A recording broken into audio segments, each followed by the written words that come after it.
So welcome. I'm Lorraine Scotson. I'm the CEO for the Saola Foundation for Annamite Mountains Conservation.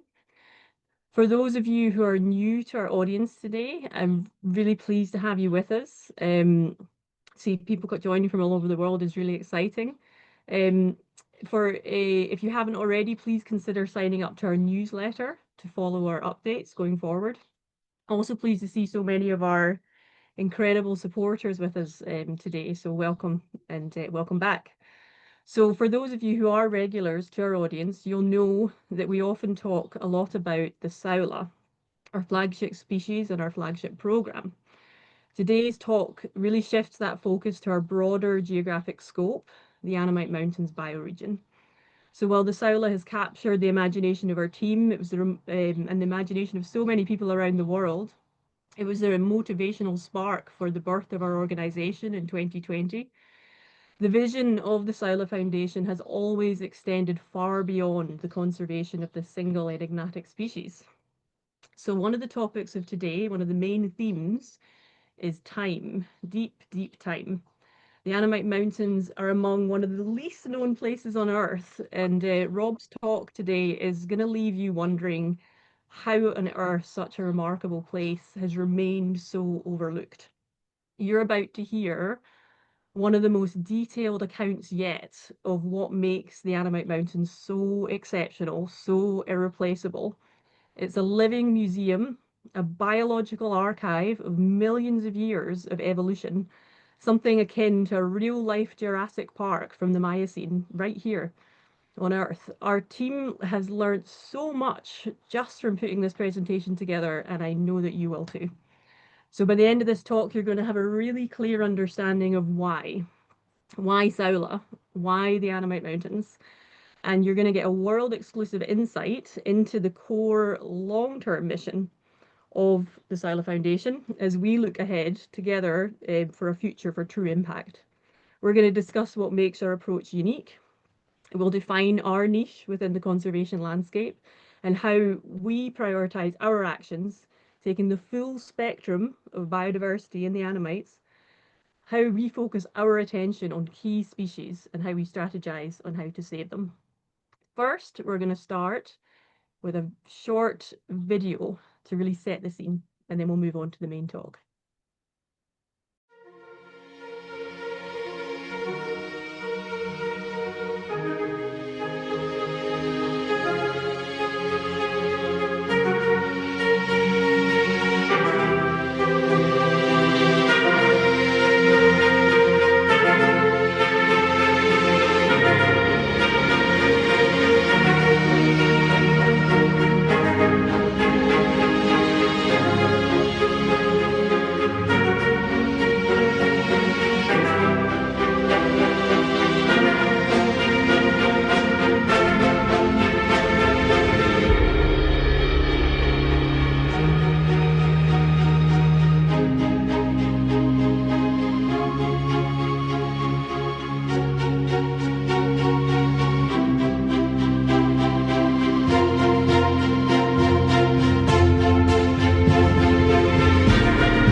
So before we continue, I'm going to hand over to Rob in a moment. So a little bit of housekeeping. Please, any questions that come up during the talk, pop them into the chat as we go, and we're going to moderate a Q&A session at the end. I'm really sad to say that Chantason, also known as Ollie, our Live Programs Director, was supposed to be with us here today, and he was going to moderate the Q&A. However, through circumstances beyond our control, he can't join us. So he sends his warm regards, and either myself or another member of the team will moderate on his behalf. So I'll ask you to keep your presentations off during the presentation, and then we'll invite you to turn them back on at the end. I recommend for the optimal viewing experience using speaker view once the presentation begins. Now to introduce Rob. So I've known Rob. Rob's the technical director for the Saola Foundation. I've known Rob for nearly 20 years. We first met up in Northern Laos when I was 22 years old. And I was studying bears at that time, sun bears, Asiatic black bears. Rob was up in the region documenting a regional gibbon population. And we'd had dinner, we'd had a dinner meeting. And at the end of the dinner meeting, I remember giving him a lift back to his hotel on the back of my banged up old motorbike. That was my preferred mode of transport back in those days. And I remember being so filled with nerves because to me, at 22 years old, it really felt like I was escorting a movie star. You know, Rob was already the most prolific wildlife researcher in the region at that time. His name associated with so much of the key literature that I was using to guide my own work. And I just kept thinking as I drove down the road with Rob on the back, thinking, don't crash, don't crash, don't crash. There's too much at stake. So my respect for Rob has only grown over the years that I've known him. He was a hero then, and he's a hero now. He's a truly objective, committed wildlife conservationist. He's responsible for the discovery or the rediscovery of over half a dozen species. And now, 20 years on from when we met, he's expanding his personal impact even more through close mentorship of the 33 plus members of our Lao Annamite Mountains research and conservation team. His name still appears on much of the key literature in the region. Most recently, he's a lead author in within Deers of the World, which was released just last week. Likewise, for the soon-to-be-released Lao Wildlife Status Review. So working with Rob and with the other members of our incredible team at the Saola Foundation is one of the favourite parts of my job. So with that, I'll hand over to our speaker today, Rob. Hello, everybody. Thank you for coming today. As Lorraine just explained, my talk today centers on the Annamite Mountains bioregion, which is our organization's geographical scope. And I want to explain a little about why it's so special, why it's so important to protect, essentially why it's truly irreplaceable. Now, just to give you some background, the Annamite Mountains, which was the defining feature of the bioregion, are a chain of mountains running along the border between Laos and Vietnam, and then between Cambodia and Vietnam. And a key point, and I'll explain more about this later, is that the physical geography of the Annamite Mountains creates localized, ever wet climatic conditions, which allows true tropical rainforests to flourish in parts of the bioregion. Although actually it's not widely known and appreciated, the true tropical rainforests, they're actually very localized in mainland Southeast Asia. And this is the area of rainforest, true ever wet rainforest here, this purple area on the map.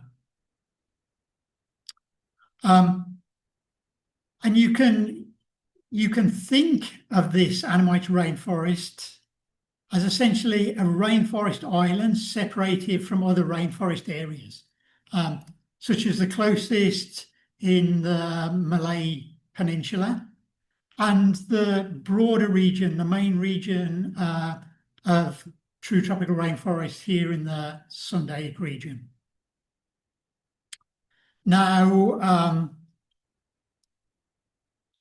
the Annamite Mountains are actually all mountains that are actually shrinking rather than growing because the uplifting forces that raise them actually ceased long ago. So quite different from the younger mountains like the Himalayas and Andes, which are actually which are actually still growing. Now, let's start today by looking back in time, actually, to the Miocene epoch, a period in Earth's history approximately from 23 to 5 million years ago. A time when the Annamites were likely actually significantly larger than they are today. Now, this was a time of dramatic climate change, when globally rainforests began to give way to more arid environments, including grasslands. Now, some things about the fauna and flora at that time would have been very similar to that today. However, some things, especially the large mammals, were quite different. So, for example, here at the top left, you have a Chalicothea, an now extinct group of odd-toed ungulates. In the center there, you essentially have an early giraffe, a Silvertherium. The top right, you have a distant relative of today's elephants, a Dinotherium. Back then, you had things like horned hogs down there at the bottom. And to finish off, down there at the bottom right is an example of a hyenodont, a group of carnivorous mammals that is now extinct. At the start of the Miocene, rainforests were likely extensive and connected across Southeast Asia. But because of this widespread planetary cooling and drying, sometime around the middle of the Miocene appears to be the time when rainforests of the Annamites started to become isolated from those further south. And to think of it, this, we talk about climate change now. This was very dramatic, but it was essentially the opposite of what's happening now. The climate was cooling and drying, whereas currently it's essentially warming. And going back, as I said, how do we know that these rainforests of the Annamites started to be separated back then? We can tell it most clearly from molecular clocks from DNA. And here on screen, you have several pairs of species that once shared a common ancestor. So, for example, up there at the top, you have two striped rabbits, one from the Annamite Mountains, the other one from Sumatra. Down there at the bottom, we've got two pheasants. Again, one from the Annamites, crested Argus, and another one from the Sundaic region, great Argus. And there over on the right, two monkeys, Redshank Duke from the Annamites and proboscis monkeys from Borneo. At some point, the populations of their common ancestor got separated into different islands of rainforest, one in the Annamites and one in the Sundaic region. And since their populations were separated, they evolved independently. And this gives us a way to estimate that time since their populations were separated by using their DNA, which is often termed a molecular clock. And this is how we can kind of surmise that their common ancestors got separated during the middle of the Miocene, and they've probably remained separated ever since. Now, as you can see, when you look at the rabbits, even after at least 5 million years and probably much longer, those two populations actually haven't changed a great deal. You look at the pheasants and you can see, there's obviously quite a lot of similarities, but there's obviously noticeable differences as well. But at the same time, the monkeys in that same time period have have obviously changed quite dramatically and have evolved in quite different directions. Now, another example of this is the Saola. Presumably, the ancestral Saola, which actually was likely very similar to the Saola we see today. Now, they were probably widespread in early Miocene rainforests, but today they've only managed to survive in the Annamites. However, perhaps probably more likely is that their ancestors in other rainforest areas evolved into the wild oxen and, of course, domestic cattle that we see today. And there is sort of like a family tree of that group. And one of those species, the gaur, has evolved to be much more adaptable and tolerate a much wider range of habitats, and has actually now come back to the Annamites. The Annamites are therefore this irreplaceable refuge for biodiversity that has persisted for millions of years from the Miocene and probably even long before that. But because that biodiversity has been separated for so long, the Annamite biota is now quite different from that in other rainforest areas, including those rainforests down in the Sundaic region. The Annamites therefore represents a very localized and very rich concentration of millions of years of independent evolution. Another way to think of this is to think of it, as if we want to represent that time period. For example, we could think of it as one day in our time.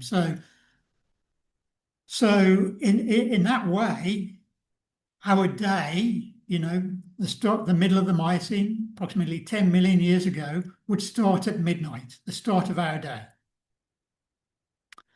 And the time since then, would be compressed into the hours and minutes of that day. From this perspective, millions of years will pass before our genus Homo evolves in Africa. So millions of years pass, and it's now 6 p.m. when Homo evolves in Africa, which was about 2.5 million years ago in the Pliocene epoch.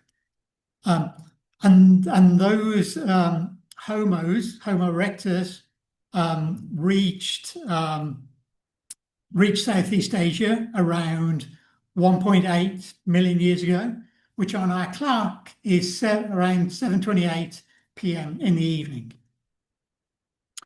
Our own species, Homo sapiens, didn't actually start evolving until around 300,000 years ago in Africa, which now on our clock is 11:17 p.m. And it took a while, but Homo sapiens eventually moved out of Africa and arrived in the Annamites around, well, at least by 70,000 years ago, which is now 11:50 p.m.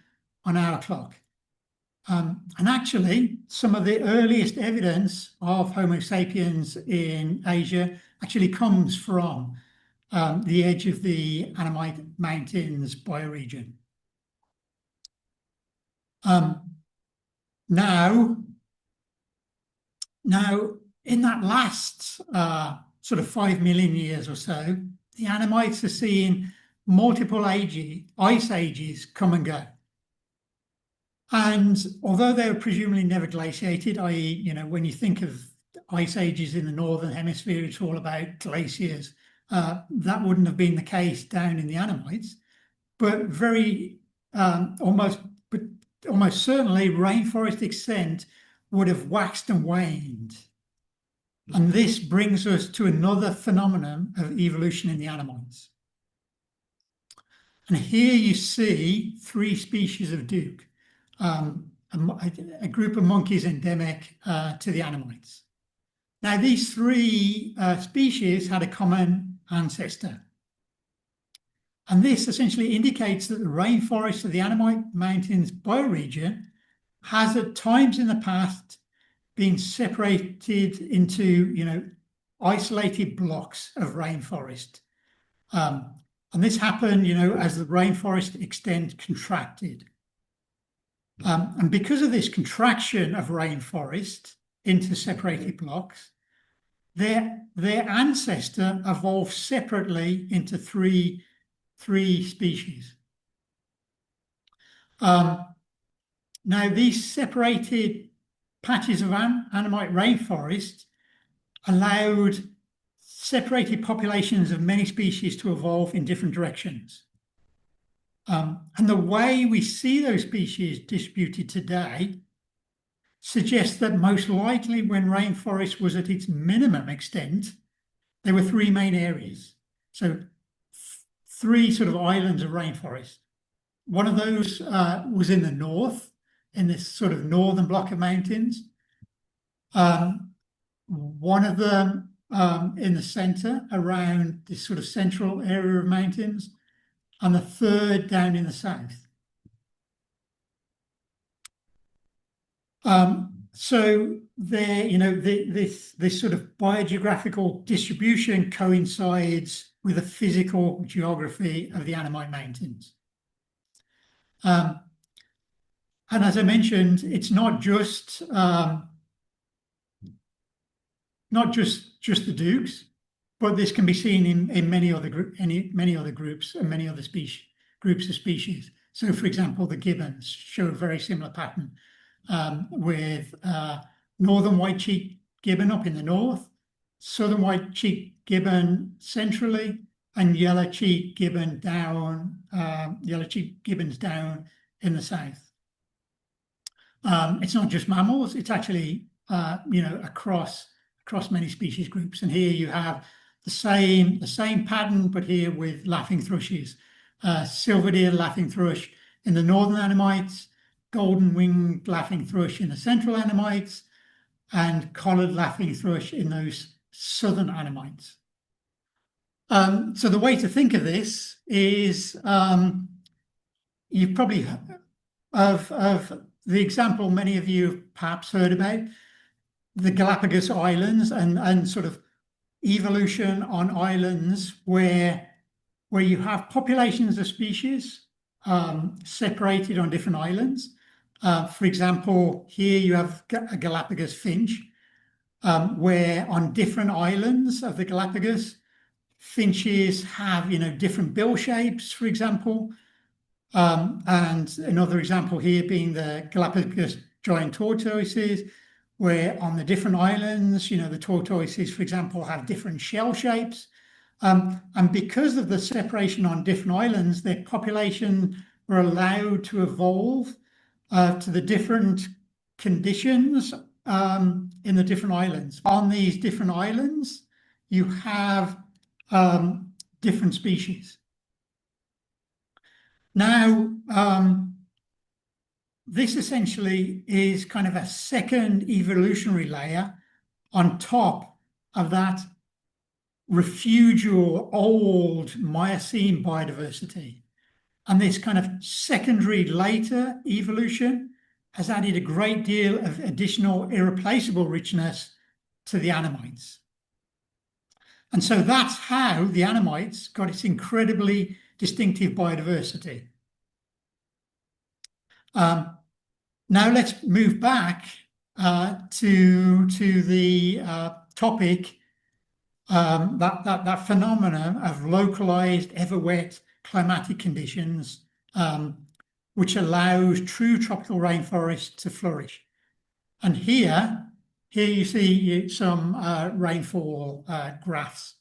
And when we say, ever wet climatic conditions, that basically means it rains every month of the year. We think of the UK as being wet, but the Annamites are actually much wetter. And they're for another example, a relatively dry climatic place, Colorado, where I'm actually living. Now, I think people typically think, of Asia as being cloaked in tropical forest. And I think many people will think of it as being rainforest. But that's not actually the case. And large areas of mainland Southeast Asia are actually dominated by things like deciduous dipterocarp forest and savanna. As you can see, much more open. And these pictures are actually taken in the wet season when things actually look green. If you came back in the dry season, those trees would be leafless. It will look very brown, and there's typically frequent fires. So it would look a very different landscape. And I think you'd all probably agree, it looks remarkably different from the tropical forests we're talking about here. And I think this fact is even kind of widely overlooked even among scientists. Now, these ever wet climatic conditions come about again because the geographical location of the Annamite mountain range and the localized effects it has on climatic patterns. In a nutshell, and you can see it here by this satellite image, the eastern slopes of the Annamite Mountains, which are primarily in Viet Nam,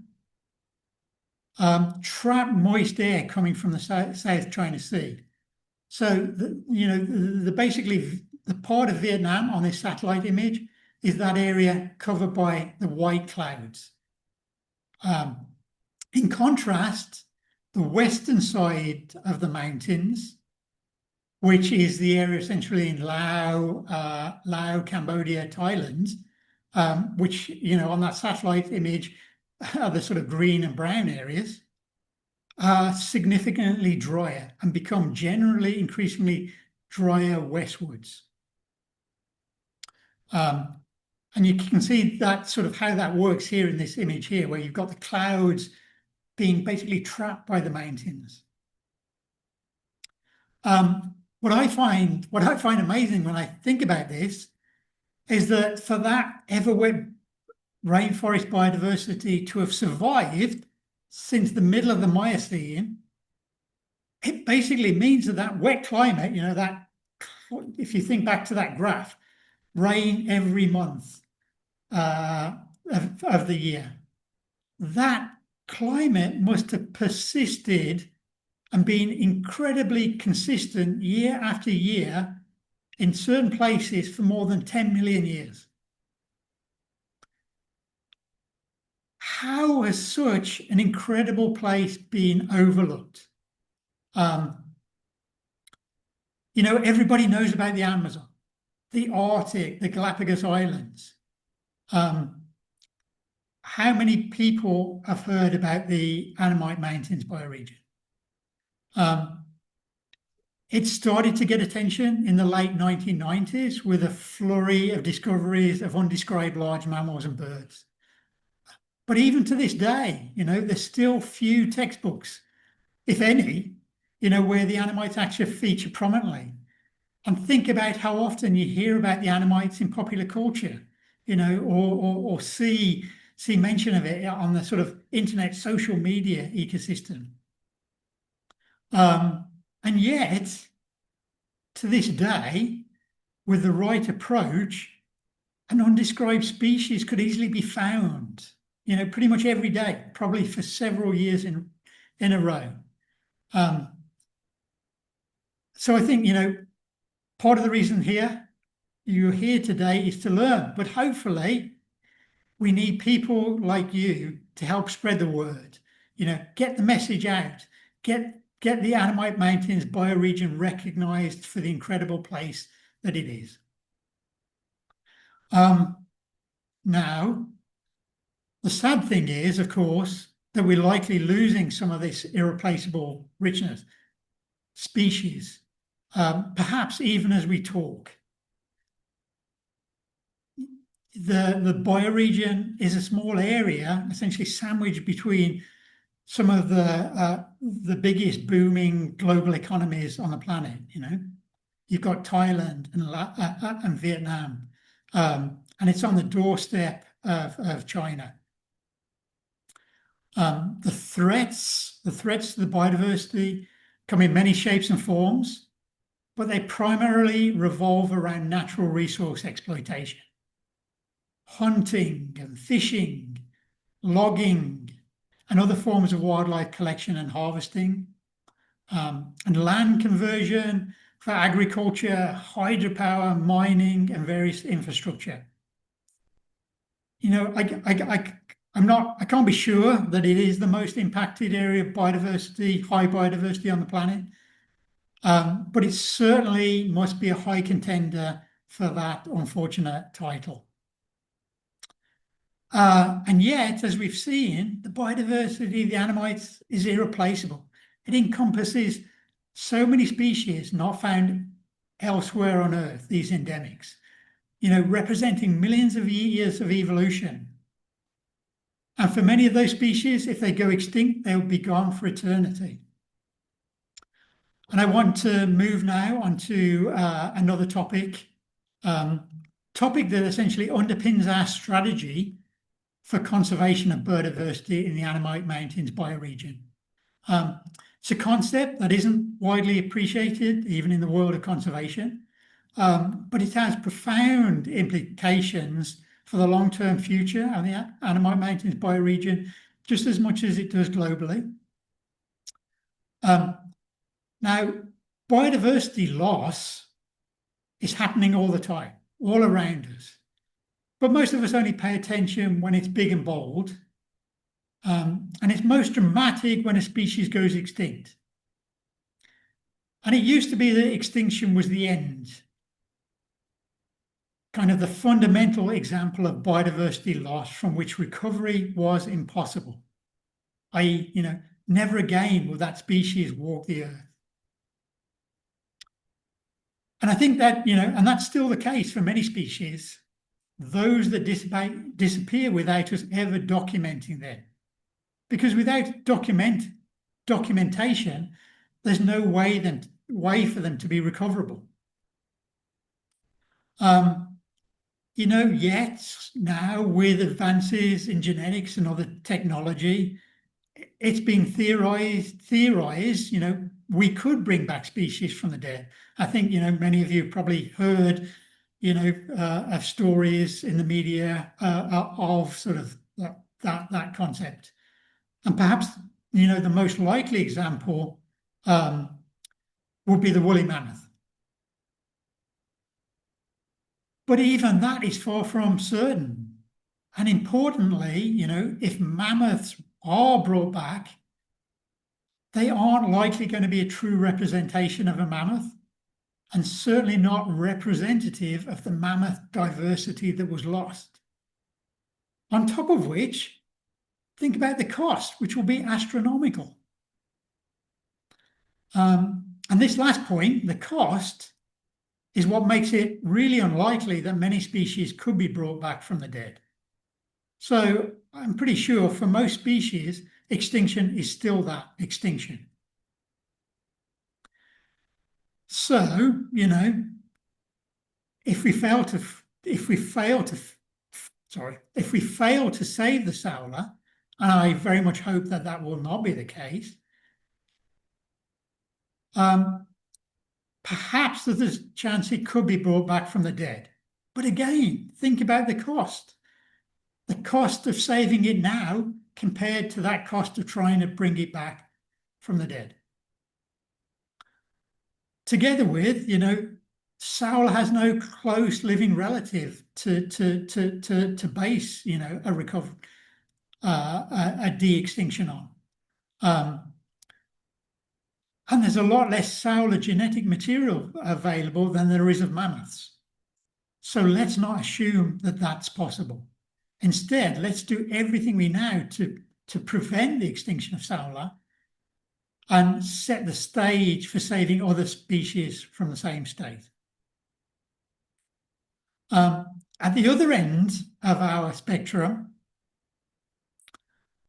is biodiversity loss that's actually easily recovered. And in many cases, it's basically a certainty that if certain elements of biodiversity are ever lost, they will be recovered at some point in the future. And here you have a picture of a American bison and a Eurasian beaver. And restoration and rewilding is now a major trend in the West. You have prairie restorations going on many places in the US, woodland restoration in the UK.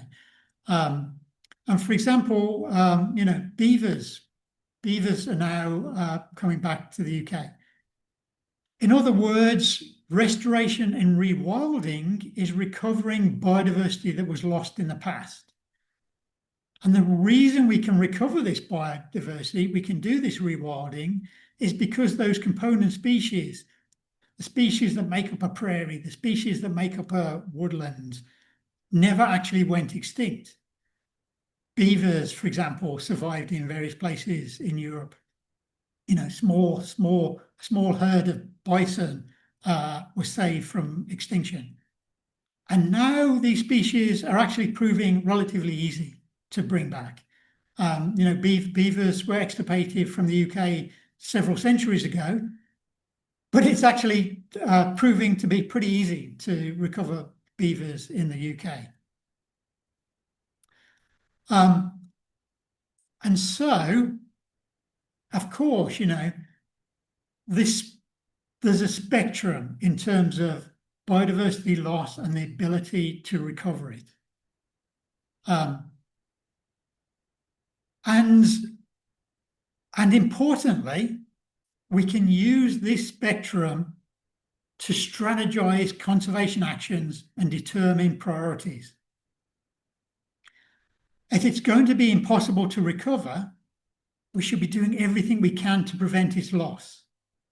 On the other hand, if we know the loss should be easily recoverable, then we can feel pretty confident we don't have to act now to prevent its loss. To kind of bring this back to the perspective of the Annamite Mountains, tigers have now been extirpated from the Annamites, as they have from the whole of Indochina. But tigers survive in many other countries, and there's actually a very large captive population. And it's very unlikely that tigers are going to go extinct. And tigers are actually well protected in certain countries. So I have no doubts that the loss of tigers from the Annamites can be recovered in the future in the same way that beavers and bisons are being recovered in the West. Obviously, it's not going to happen in the next few decades, but look longer into the future, and I'm sure it's a certainty. There are other kind of wide-ranging large mammals, elephants, pangolins, that are currently in a precarious position in the Annamite Mountains bioregion. But if they were lost, again, they survive in many other countries where there actually is little chance of extinction, because they're better protected. Again, recovery in the future is potentially relatively easy if they were lost from the Annamites. And loss is happening all the time in the Annamites, and generally very rapidly across the spectrum, across this whole spectrum. And it's affecting, single species, but generally whole communities of species from a plethora of those threats, as already mentioned. And there's just no way we can prevent it all. So we have to make hard decisions, and those hard decisions are made much easier by taking into account the spectrum of recoverability of biodiversity loss. Above all else, we need to be focusing on preventing that loss of the irreplaceable, preventing species extinctions. as those species dictate more than anything else what the long-term future of the Annamite Mountains bioregion will look like. And I want you to consider this graphic, which is a kind of representation of two contrasting futures for the bioregion in, let's say, 100+ years' time. I'm not going to try and explain it in detail here. You'll find this graphic in a newly produced strategy brochure. But it's kind of examining this idea of how to strategize. And essentially, in the one scenario, which is kind of the business as usual at present, if you look into the future, as I said, I think there's no doubt that the future of the Annamite Mountains still has tigers, Asian elephants, pangolins, sun bear, the species that, even if lost from the Annamites, will at some day be brought back to the Annamites. The difference, however, is without focusing, as we've been mentioning, on kind of the irreplaceable, what won't be in that future are species that have gone extinct. And so in the Saola Foundation vision of that future, we want to ensure that species like Saola, large antler muntjac, this undescribed leaf monkey in Bully Kansai, coral bill ground cuckoo, that those species do not go extinct and that they are part of that long-term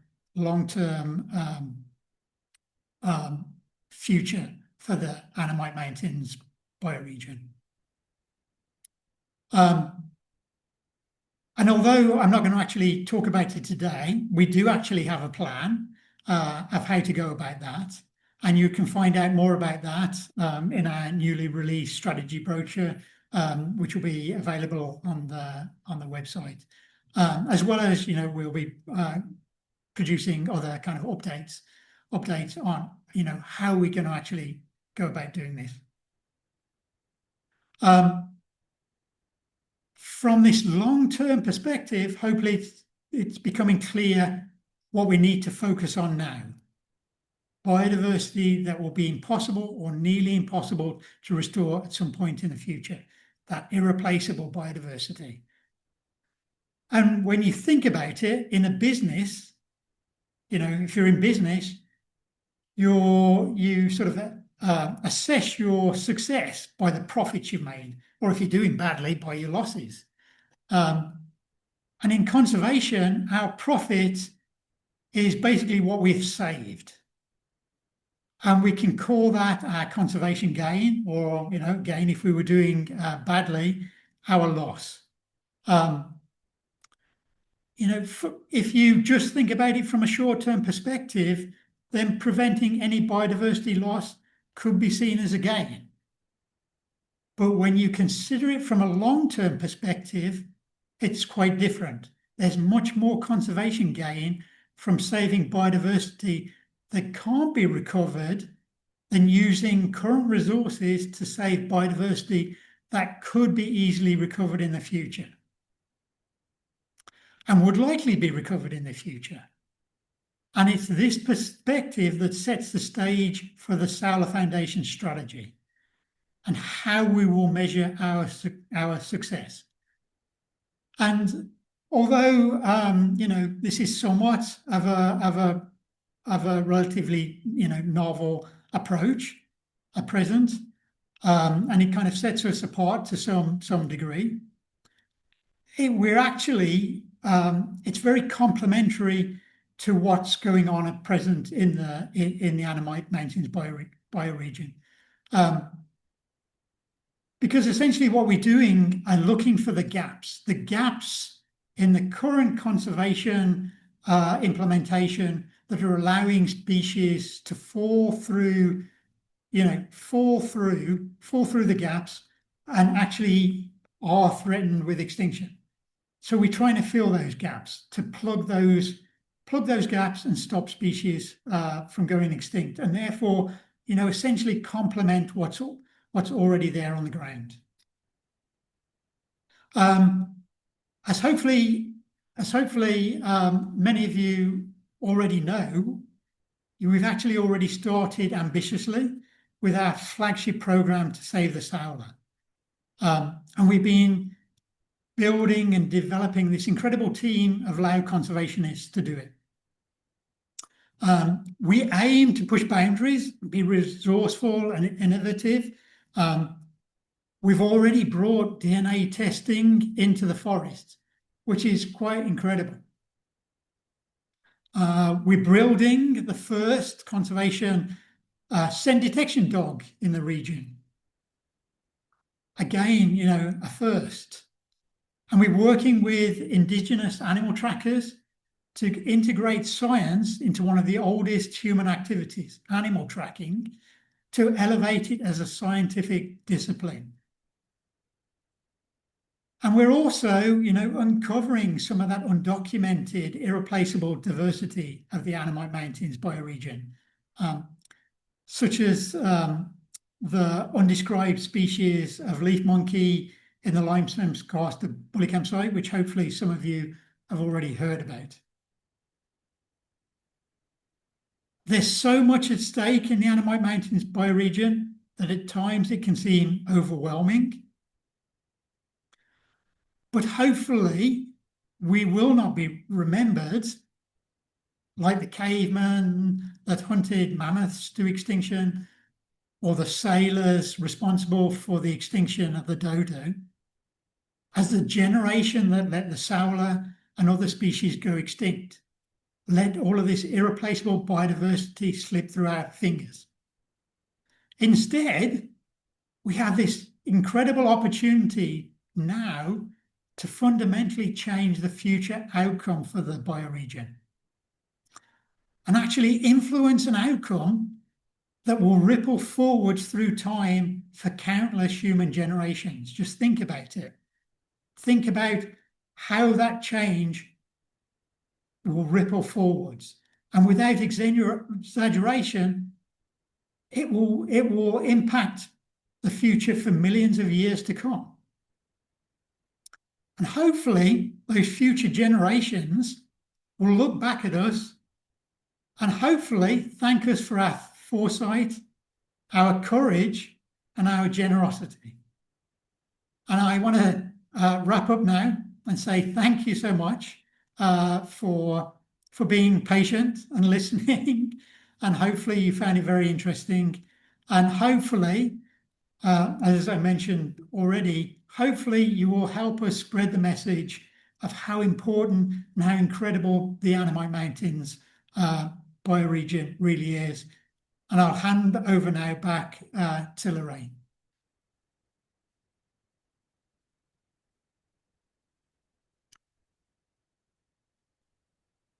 Thank you, Rob. Amazing. I'm so glad I didn't crash that motorbike all those years ago. So we could hear this from you today.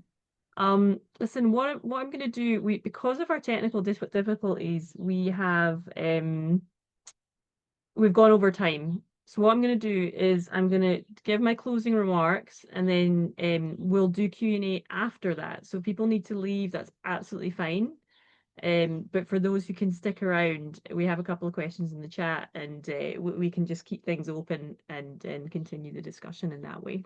So we've got a picture up here of our greatest asset, right? The Annamite Mountains Research and Conservation Team. So I just want to say, we're always talking on behalf of this incredible team. Now, so thank you everybody so much for joining us today. Again, I'll invite our new members of our audience to sign up to our newsletter. We'll provide a link to do so. You can follow our always positive, always uplifting and engaging updates. Please watch out for our upcoming July campaign that's coinciding with World Saola Day. We're going to be sharing some more fantastic new media straight from the field in Laos. And we'll be inviting individuals and organizations to sponsor this incredible team who are out right now as we speak. They're probably wrapping up for the day at camp somewhere in the middle of the mountains in Kampsai province in Laos, washing by the river, picking leeches off of their feet, drying their socks by the fire, and getting ready for another intensive day in the forest searching for Saola. So this is what it's all about. Keeping our team active in the field is our top priority. Every contribution counts, and for those of you who are in a position to contribute, just know that your support will go directly towards this team and towards our conservation efforts in the Annamite Mountains bioregion. Now, there are other ways to help, amplifying our voice. You know, let's change the narrative of the Annamite Mountains being so poorly known. So please do consider sharing our materials through your networks. It's really valuable when people do that. We're always on the lookout for opportunities to give public talks, either online, in person. If you have an idea for an event, get in touch. Or perhaps you want to sponsor the discovery of a new species. We can make that happen for you. So yeah, please reach out.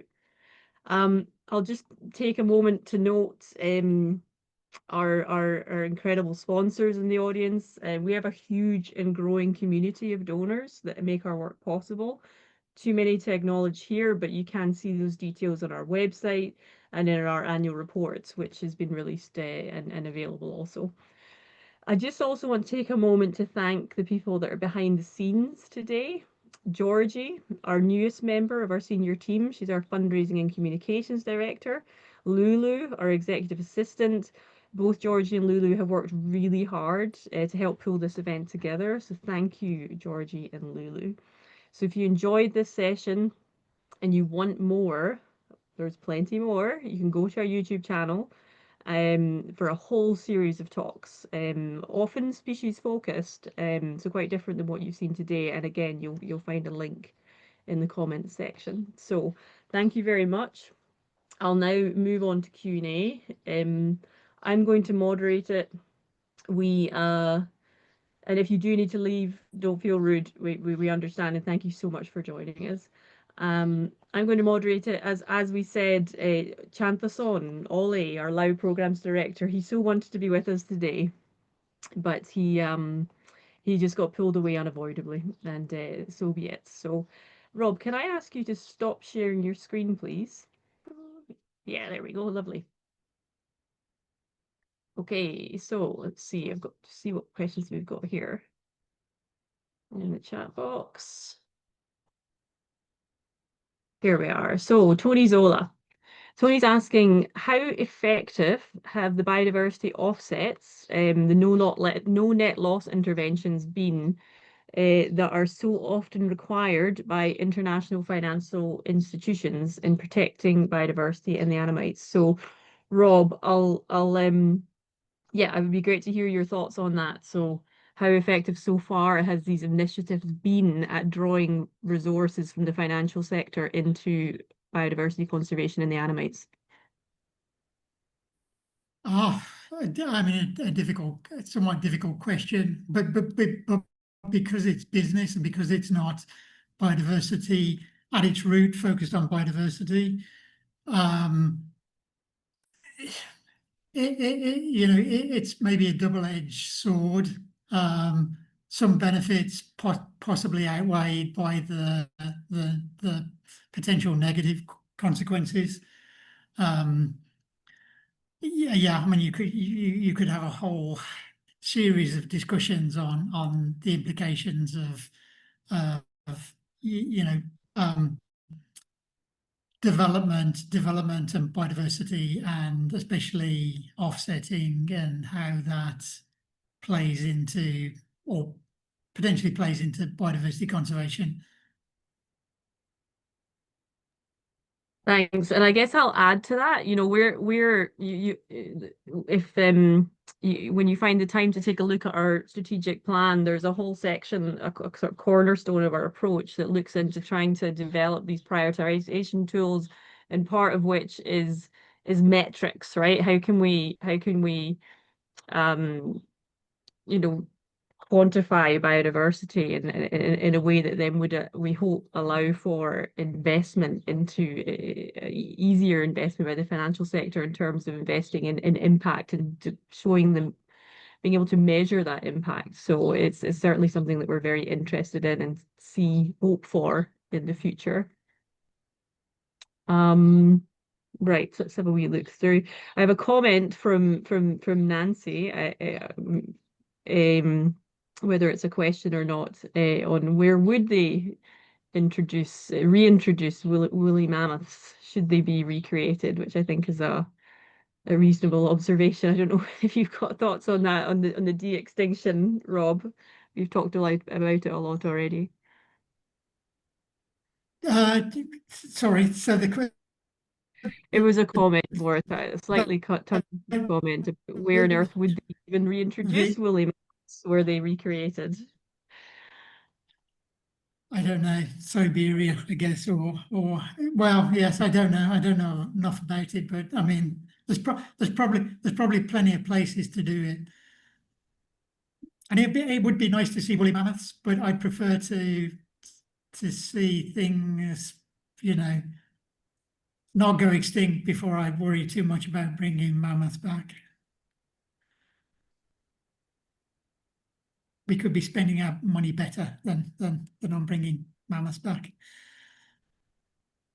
Yeah, agreed.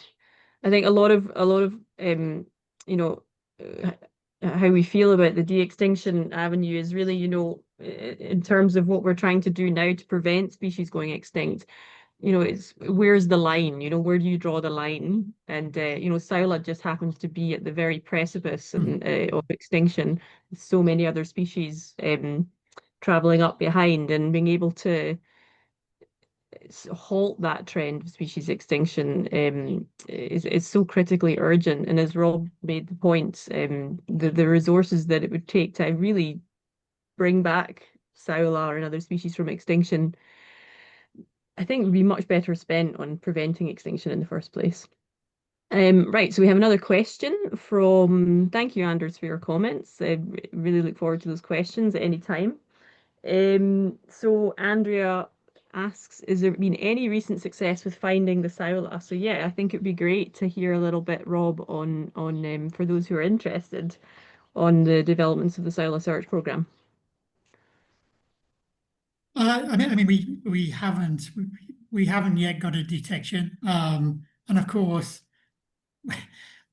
when we do, you'll be some of the first people to know about it. We've spent the last few years really developing the team.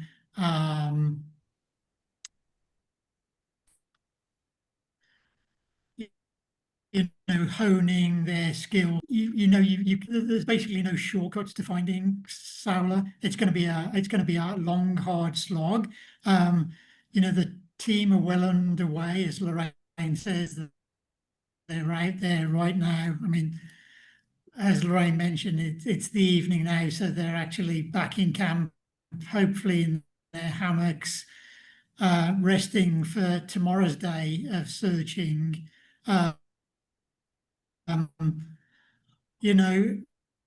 We can't obviously predict when we're going to find those Saola. Come soon. And the team are amazing, and doing everything they can to find those Saolas. And I think hopefully we can. I mean, for various reasons, it's been difficult to, for political reasons and various other things, difficult to actually sort of update on our search. But I think that's going to become much more easy and much more frequent in future. So hopefully less wandering from everybody of how things are going in future. Yeah, and then one of the things that we are confident of is that we've got the team up at a capacity now where success is possible. We've really developed it to a level. There's a question there from from Nancy. Can you remind us of the techniques you're using to find Saola? Our team integrates scent detection dogs, human wildlife trackers, indigenous trackers that are mentored and trained by international experts from South Africa and North America. And then we have a whole logistics arm, a technical arm, and then this really state-of-the-art DNA testing technology that allows us to test samples in the forest and determine if it's from a Saola or not. So the aim of the game now is to keep that team out there gathering data as intensively as possible to maximize that chance of detection. And that's what we're trying to do. So that's we're as confident as we have been that we can do this if it's possible. It's just be a matter of keeping that team out there. Now there's a question from Tony Zola. Are there any successful biodiversity offsets in the Annamites, Rob? That was the first question. No, it's sort of related from the first question. So Oh, I assume it's a follow-up. Are there any uh, successful biodiversity offsets? I mean, Tony, maybe you can elaborate a bit further if the distinction isn't enough. But I guess what I assume that to mean isn't successful in terms of is it working rather than is it I, drawing money in. yeah, I mean, again, it's comparing the scenarios. What would the scenario have been without it versus the scenario with it? There's no absolute clear successes. In some shape or form, some of the offsets are probably raising things above the counterfactual scenario that there is potentially some improvement, but it's nowhere near the improvement that needs to happen, to essentially get to that future that we would like to see. A lot more needs to happen to call it a success, where we see that future vision of actually minimizing species extinctions in the Annamites. Okay. So Um, hopefully that answers it. so I think we'll do one more question and then we'll wrap up. So, but feel free to put another one in. I might change my mind if it's a good question.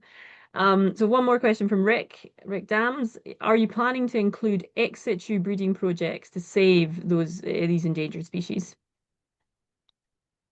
Well, yes, in the case of Saola, it will be the only way of saving it. There's no hope of, or we believe at least, that there is no hope of saving it in the wild. And our surveys, the surveys the team are doing, will show one way or other whether we're right or not with that. But we're pretty confident that the only way to save Saola now is through ex situ, essentially conservation, breeding, and then restoration in the future. So yes, I mean, but hopefully the majority of species will not need that route. Potentially there are other species out there that will need that route, but hopefully many things can be saved in situ, before they reach that critical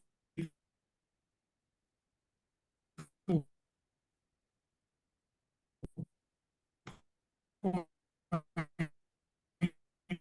where the only thing to do is to do it ex situ.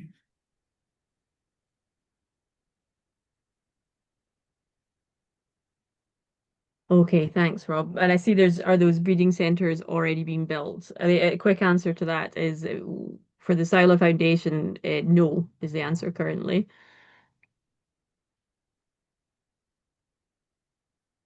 Well, I believe there has been progress in Viet Nam, for example, but not with the Saola Foundation.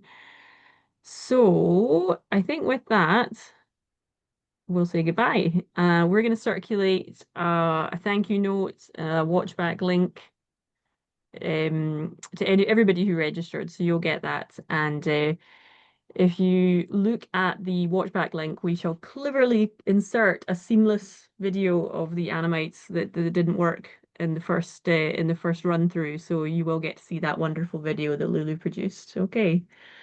So thank you, everybody, and hope you go and enjoy the rest of your evening, day, wherever you are in the world. Yeah, thank you.